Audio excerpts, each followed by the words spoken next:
Hello, I'm Alexander Gorlizki, and I live in Brooklyn, New York.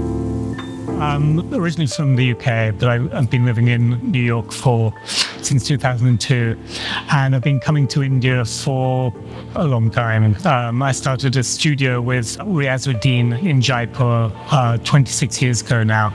So most of the work here, in fact, all the work here relates to the work I've been doing with Riaz and Pink City Studio.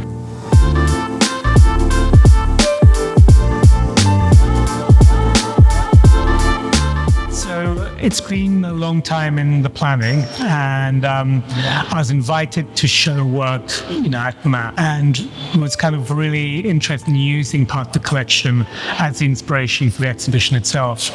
So it's got a kind of world-class collection of photographs. Because I've been doing works with photographs for quite a long time, I thought I'd kind of marry those two things and look at the collection. So I was going through the collection and selecting works from it that I was kind of wanting to be quite varied. So there are works that are quite, based on kind of royalty, which is quite a typical subject.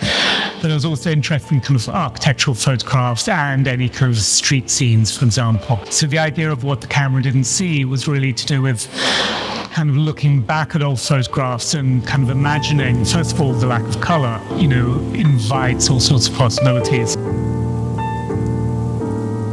Yeah, that's kind of the way I think of the work. In a sense, if you think of the frame, it's really like a portal into another world. So the idea is that each work is something that you would kind of enter into. And that's certainly the tradition of Indian miniature paintings, which historically were often meant to be handheld.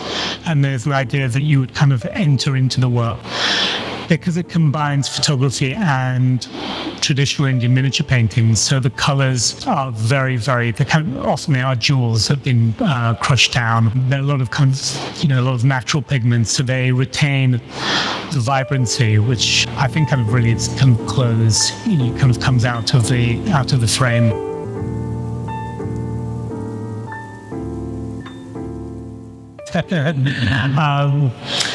Yeah, storytelling's a really big part of what I do, but the intention is always that while there is a story being told, the way that's interpreted is really very much up to the individual. So I would hope that when you look at a painting, your kind of the story you would tell would be very different to the story someone else would tell.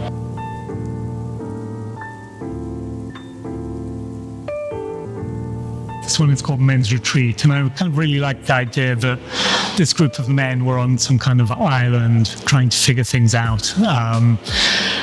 So again, the original photograph is very, very earnest, but when I've put them together, they've kind of lightened up to an extent.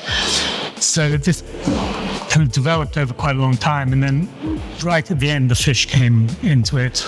I've often described myself as a pattern farmer by bringing together patterns from very, very diverse range of sources. So the fish were kind of being painted out, and then I kind of realized that they really needed to have lipstick.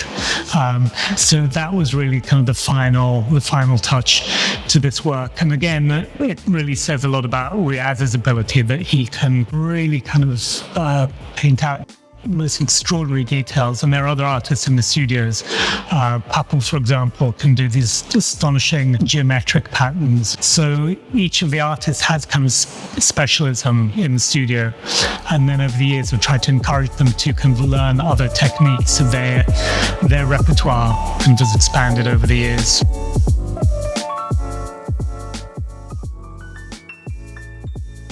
I think, no one sees things in the same way.